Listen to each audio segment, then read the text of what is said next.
अब लोग कुंभ में गोते तो इतने मार रहे हैं, उनसे पूछो इसका फायदा क्या है, इसका वर्णन कौन से शास्त्र में लिखा है, इसका नियम क्या है, इसका क्रम क्या है, ये नहीं पता। थ्योरी पढ़ी नहीं, सीधे प्रैक्टिकल में चले गए, लाभ नहीं मिलेगा। हमें बहुत संवेदना है और हृदय में बहुत पीड़ा भी है कि इस बार मौनी अमावस्या पर जो महाकुंभ में जो हुआ, जो भी अव्यवस्था हुई,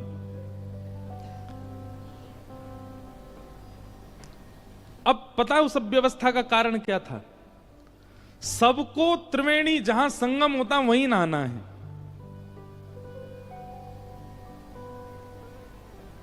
ऐसी विचारधारा हमारी क्यों है कि हर की पौड़ी की गंगा जी ही सिद्ध हैं। कानपुर के घाट पर अगर नहा लिए तो वहां गंगा जी में वो भाव नहीं आएगा।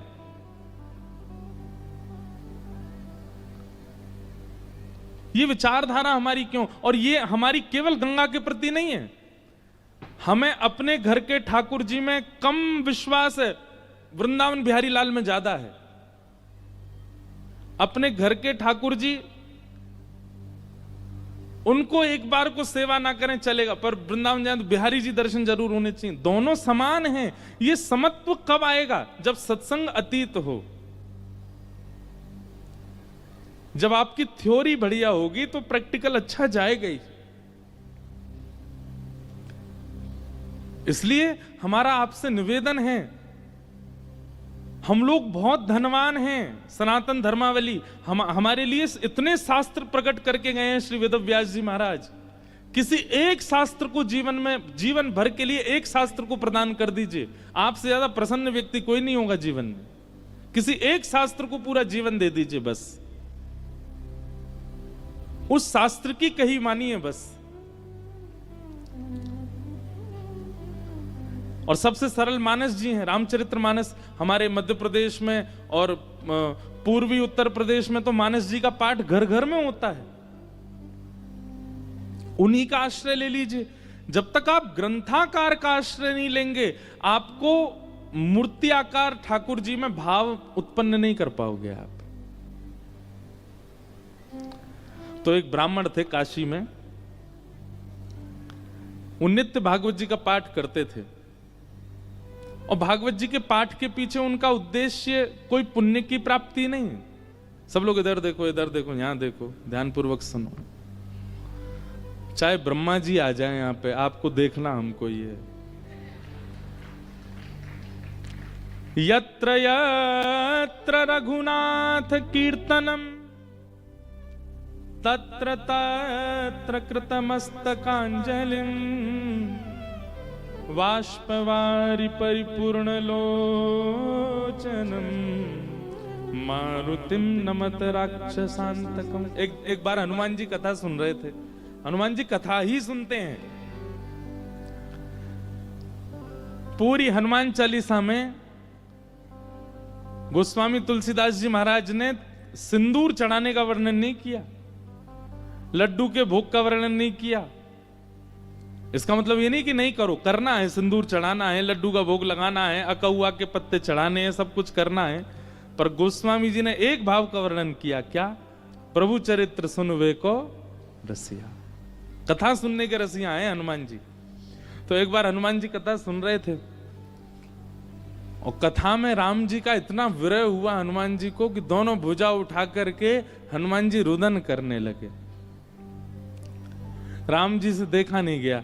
राम जी मन में सोचने लगे, हनुमान जी इतने विरह में हैं, चलो इनको दर्शन दे दो।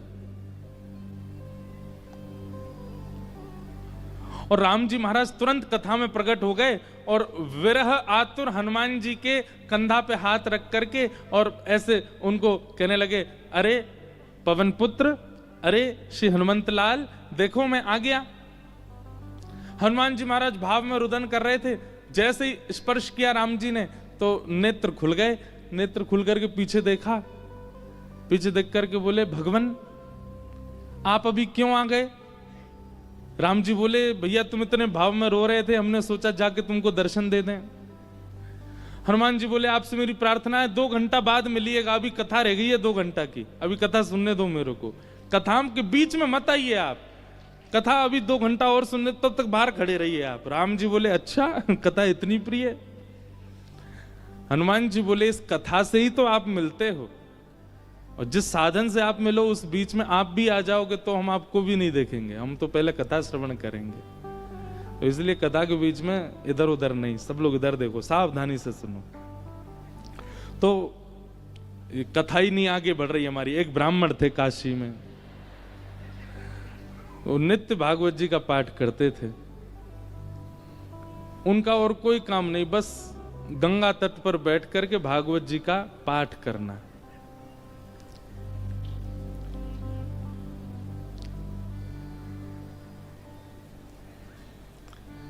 धीमे धीमे उनकी आयु बढ़ने लगी। एक दिन परिवार के सब लोगों ने कहा भैया ये कोई इनका काम धंधा शुरू करा दो, पूरे दिन पाठ करते रहते हैं भागवत जी का। और पाठ भी किसी व्यक्ति के लिए नहीं, अगर कोई उनको दक्षिणा भी देता था कि पंडित जी हमारे यहाँ पाठ कर दो, तो उसके यहाँ पाठ करते थे, वो उसका पाठ, फिर उसके बाद अपना पाठ अलग करते, अपने लिए करते थे। उसके पीछे उनकी कोई कामना नहीं थी, निष्काम भाव से करते थे। नित्य पाठ करते। तो एक दिन घर के लोगों ने सबने कहा कि इनका ब्याह कर दो, ये करते धरते तो कुछ है नहीं, पूरे दिन पाठ में ही लगे रहते हैं, इनका ब्याह कर दो, पत्नी घर आएगी, अकल ठिकाने आ जाएगी। और सब घर के लोगों ने वो ब्राह्मण देवता का ब्याह कर दिया। पत्नी आ गई। कुछ दिन बाद पत्नी को भी पता लगने लगा कि ये कोई काम धंधा नहीं करते हैं, पूरे दिन केवल भागवत जी का पाठ करते हैं। बहुत प्रयास किया, लेकिन उसके बाद वो भी हार गई कि ये करेंगे नहीं, कहीं काम नहीं कर सकते, ये तो भागवत जी में ही लगे रहेंगे। तो आपत्तिकालीन गृहिणी परीक्षा, हमारे शास्त्र आज्ञा करते हैं कि घर में आई हुई आपत्ति के समय घर की गृहिणी की परीक्षा होती है। क्षमा कीजिएगा, घर में आई हुई आपत्ति के समय यदि गृहिणी ही हाथ खड़े कर दे तो फिर आपको ब्रह्मा भी नहीं बचा सकते। लेकिन घर में यदि कोई आपत्ति आ जाए और घर की नारी, घर की गृहिणी, यदि वो अपना बल साध ले, वो ना टूटे, वो ना विचलित हो, चिंता मत कीजिएगा, आप उस संकट के सागर से निकल जाओगे। ये वेद प्रमाण है, ये शास्त्र प्रमाण बात है। इसलिए माताएं बहनों को एक बात हम कहें कि पति के ऊपर, बच्चों के ऊपर, परिवार के ऊपर कितने भी संकट आए, बाकी समय आप भले कितने भी आंसू बहाओ, लेकिन घर में आए हुए संकट के समय आप बस थोड़ा सा मजबूत हो जाइए, आपकी मजबूती से पूरा घर संभल जाएगा। आपत्तिकालीन गृहिणी परीक्षा।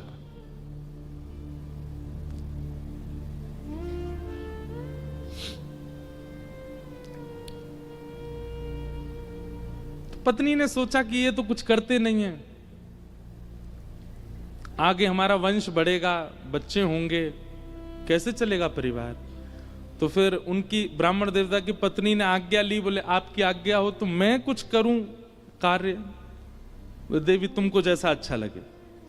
भोजन बनाना बहुत अच्छा जानती थी, 3-4 घरों में उन्होंने काम ले लिया और वो जाती भोजन बनाती और उससे जो वेतन मिलता उसी से घर चलता था ब्राह्मण का।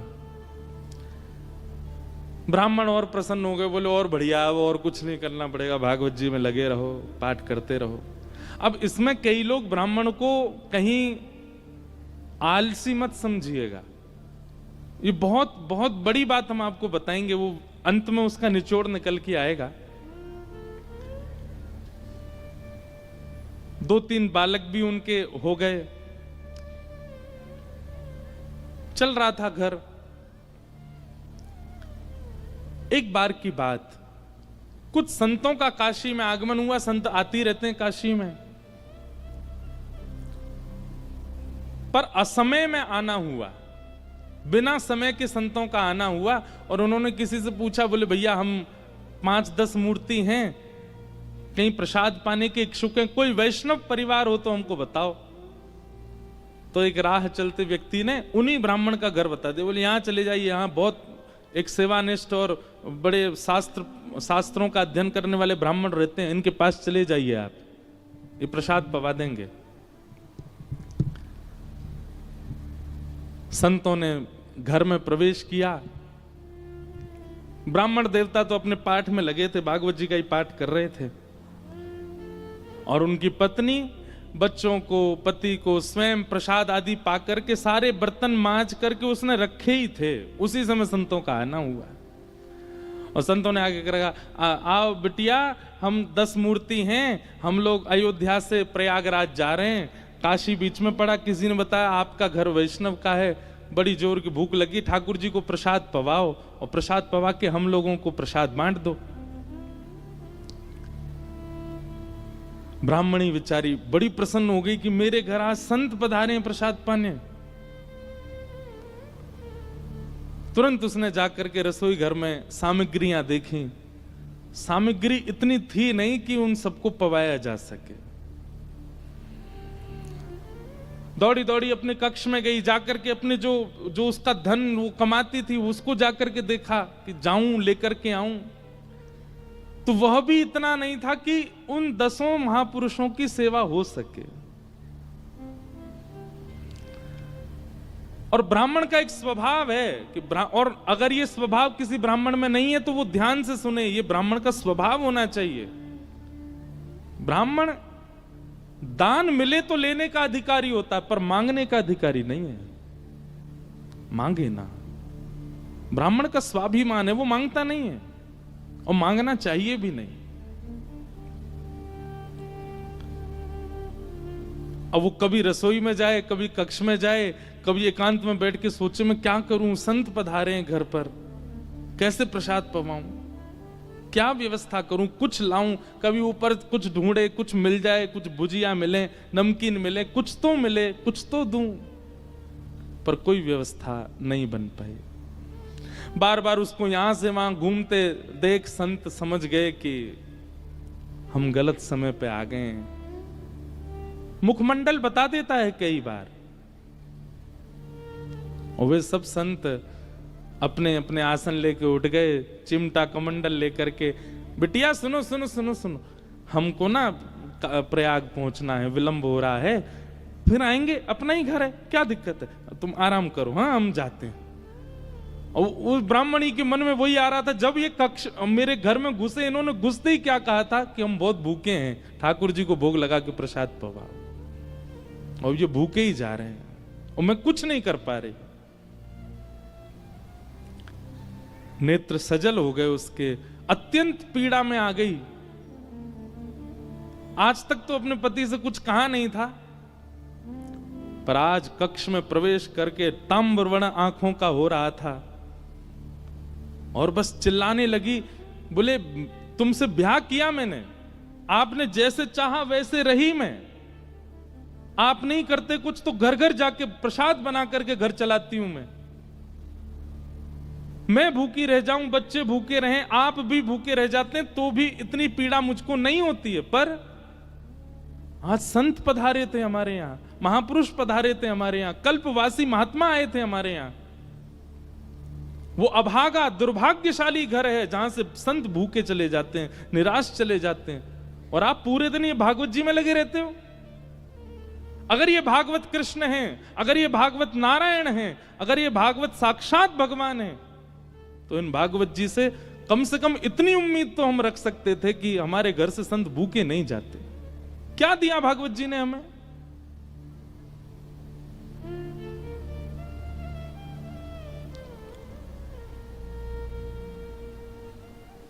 ब्राह्मण बोले, देखो तुम मुझे कुछ भी कह लो, पर तुम जानती नहीं हो ये साक्षात कृष्ण हैं।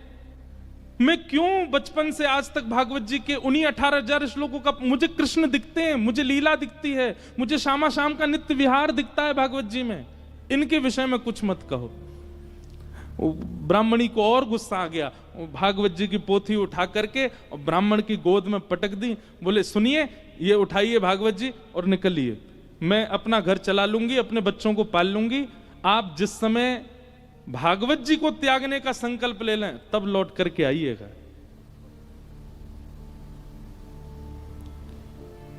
ब्राह्मण के नेत्र सजल हो गए, हृदय से लगा लिया भागवत जी को, निकल पड़े, घर से निकल गए और गंगा जी के तट पर जाकर के खूब रोए, खूब रुदन किया। हे भागवत महापुराण, हे साक्षात शब्द में कृष्ण, मेरी अभागा पत्नी है, वो आपके रूप स्वरूप को भी पहचानती नहीं है, पर हे करुणा निधान, आप कृपा करो। मैं कहूंगा भी तो भी वो अध्ययन नहीं करेगी, तो भी वो मुझसे कभी कथा नहीं सुनेगी, पर आप कृपा कीजिए और मेरी गृहिणी को अपने रूप का दर्शन करा दीजिए।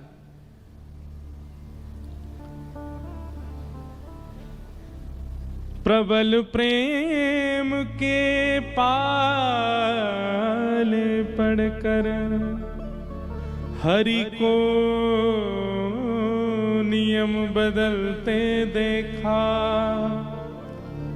अपना मान टले टल जाए, पर भक्त का मान न टलते देखा। हमारे ब्रज के श्री बिंदु जी महाराज, उनका ये भाव है, प्रबल प्रेम के पाले पढ़कर हरि को नियम बदलते देखा, अपना मान टले टल जाए, पर भक्त का मान न टलते देखा।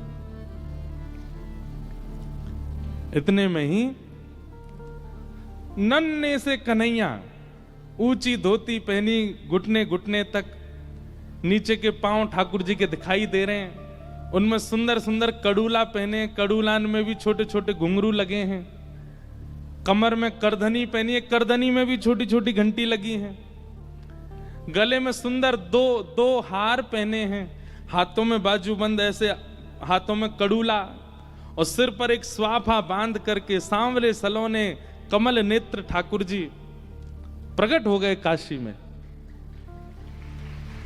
लेकिन ब्राह्मण को नहीं दिखे अभी, बस कहीं हो गए प्रकट होकर के एक डलिया उठा करके सिर पर रखी, और महाराज जैसे कोई बालक कुछ बेचने के लिए जा रहा हो, ऐसे ठाकुर जी उस डलिया को लेकर के ब्राह्मण के घर जा रहे हैं। ब्राह्मण के घर पहुंच गए, ब्राह्मण गंगा किनारे अभी रो रहा है, और उसके घर पहुंच करके बाहर से उसके गेट को खटखटाने लगे। ब्राह्मणी निकल करके बाहर आई, जैसे ही दरवाजा खोला, सांवरे सलोने नंद नंदन, अब वो क्या जाने की है नंद नंदन, बस उसको तो ये दिख रहा था कोई किसी मैया का सुंदर सा बालक है, श्रृंगार करके डोला गली में। जैसे द्वार खोला, द्वार खोल करके बोली, अरे बालक तुम कौन हो, कहां से आए हो, माता जी कहां तुम्हारी, पिताजी कहां, अकेले कहां घूम रहे हो, और ये इतनी भारी डलिया लेकर के कहां जा रहे हो। डलिया के ऊपर वस्त्र पड़ा था, तो ठाकुर जी एक हाथ से डलिया पकड़े, दूसरे हाथ से इशारा करके बोले, मानो इशारा कर रहे हैं हम गूंगे हैं, बोलना नहीं जानते। अच्छा गूंगे हो, ठाकुर जी बोले तो बोले फिर यहां क्यों आए हो। तो ठाकुर जी ने उसको इशारा किया, कुछ लिखने को दो, हम बताएं कौन है, कैसे आए। डलिया उठा करके ब्राह्मण देवता के घर के भीतर रखी, और पर्चा लेकर के उस पर सुंदर लेखनी लिख करके और मोड़ करके ब्राह्मणी को दे करके, और तुरंत ठाकुर जी पीछे मुड़े चले गए। ब्राह्मणी पत्र पढ़ने लगी, इतने तो ठाकुर जी वहां से अंतर ध्यान चले गए। अब ब्राह्मणी देखती रही, दूर दूर तक ठाकुर जी दिखे नहीं। क्या लिखा था उस पत्र में? ठाकुर जी बोले, हमें छोटा बालक मत समझो, हमारी कद को देख करके बस ये जान लो हम बौने हैं। हमारी जो कद है वो इससे बड़ी नहीं है ऊपर, नहीं तो हमारी उम्र बहुत है, और हम बहुत बहुत धनवान परिवार से आते हैं। बहुत वर्षों से तुम्हारे पतिदेव हमारे कुल के लिए पाठ कर रहे हैं भागवत जी का, पर आज तक उन्होंने वेतन नहीं लिया अपना, आज तक एक रुपया भी हमसे मांगा नहीं। पर मुझे आज पता चला कि उनके परिवार को बहुत आवश्यकता है, इसलिए संपूर्ण जीवन काल में उनका जितना भी वेतन होता था वो हम देने के लिए आए हैं। वो जैसे ही घर आए उनको दे दीजिएगा। और ऐसा कह के ठाकुर जी चले गए। अब जैसे ही वो डलिया के ऊपर से वस्त्र हटा करके देखा, विविध प्रकार की मणियां, रत्न, सोने, जवाहरात, हीरे आदि सबसे लबालब भरी हुई वो डलिया। ब्राह्मणी मनी मन सोचने लगी, मैंने भी बेवजह डांटा, बिन बताए पाठ कर रहे थे यहाँ पर, और मुझे लगता तो था कि ये पाठ करते हैं, इसके पीछे कोई कारण नहीं, कुछ मिलता नहीं इनको, कुछ फिर भी लगे रहते हैं, पर ये तो बड़े गोपनीय हैं, मुझे बिन बताए किसी परिवार के लिए कर रहे थे। अपने बेटा को बुलाया, बोले सुनो पिताजी को खोजो, कहाँ हैं, ढूंढ के लाओ उनको। पिताजी बैठे थे गंगा किनारे, बच्चे ने जाकर पिताजी जल्दी चलो मैया बुला रही घर पे। शाम हो गई, लौट करके ब्राह्मण आए, बड़े उदास हताश हृदय से भागवत जी लगी हैं। जैसे ही घर आए, आज घर का स्वरूप ही बदल रहा था, बढ़िया सुंदर दिए जल रहे हैं बाहर। द्वार खोल करके देखा तो पत्नी का भी स्वरूप बदल गया है, बालक भी बिल्कुल नए नवीन कपड़े पहन करके विचरण कर रहे हैं।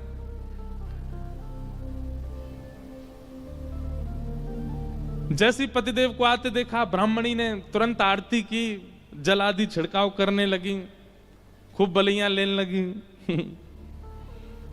पतिदेव बोले, ब्याह के बाद पहली बार इतना हमारा पूजन हुआ है, ऐसा क्या हो गया जो इतना पूज रही हैं हमको?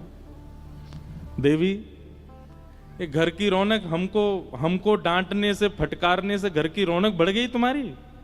रोज ही डांट दिया करो हमको। ऐसा क्या हो गया जो आज इतना सब कुछ मंगल, बच्चे नए वस्त्र पहन के घूम रहे हैं, आप बढ़िया साड़ी पहन के, ये कहां से इतना सब कुछ आया? हाथ पकड़ के बोली, बोले आज तुम्हारी चोरी पकड़ी गई है ना, वहीं से मिला है ये सब कुछ। ब्राह्मण देवता बोले, मेरी कौन सी चोरी? बोले चलो दिखाती हूं। भीतर जाके कक्ष में बिस्तर पर ही सब रत्न पड़े थे। ब्राह्मण बोले, देवी ये कहां से आया इतना सब कुछ? बोले कहां से आया, ज्यादा चतुर मत बनिए, आपका गूंगा मालिक आया था।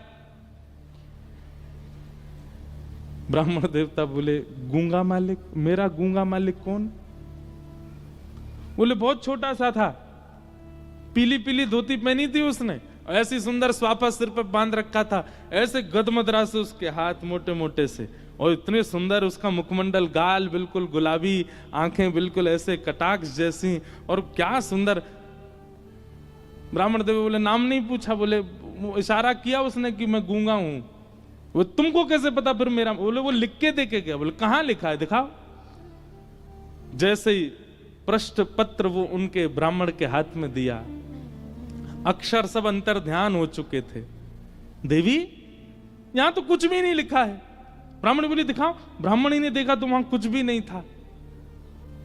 ब्राह्मणी ब्राह्मण को देखे, ब्राह्मण ब्राह्मणी को देखे, बोले ये हुआ क्या है?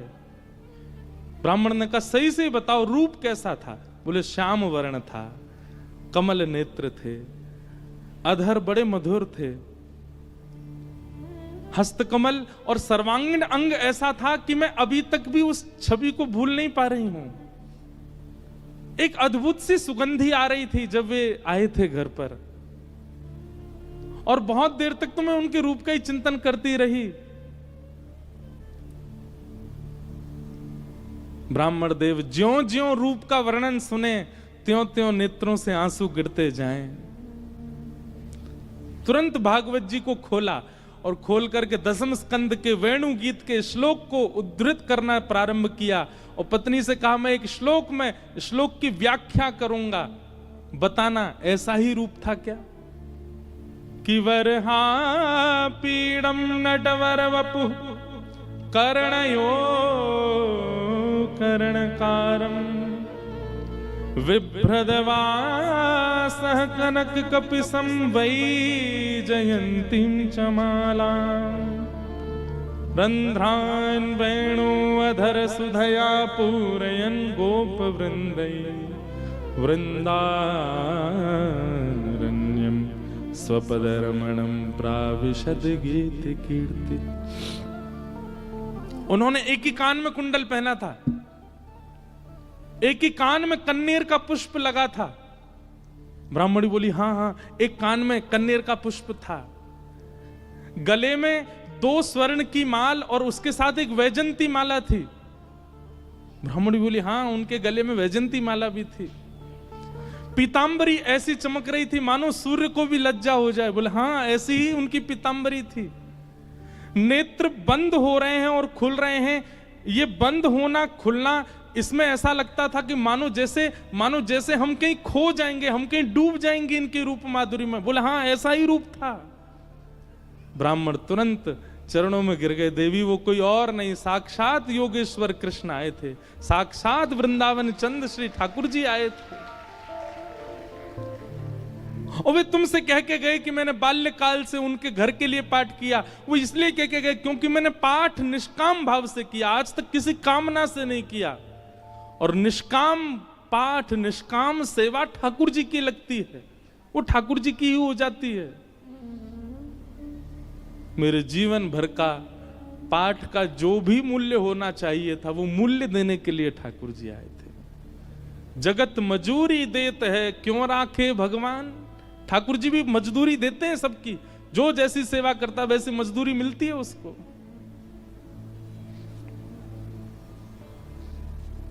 ब्राह्मण आनंदित हो गए और उसी काल से वो ब्राह्मणी भी जीवन यापन के लिए कार्य तो करती, पर भागवत जी की साधिका हो गई और नित्य भागवत जी का पाठ करने लगी।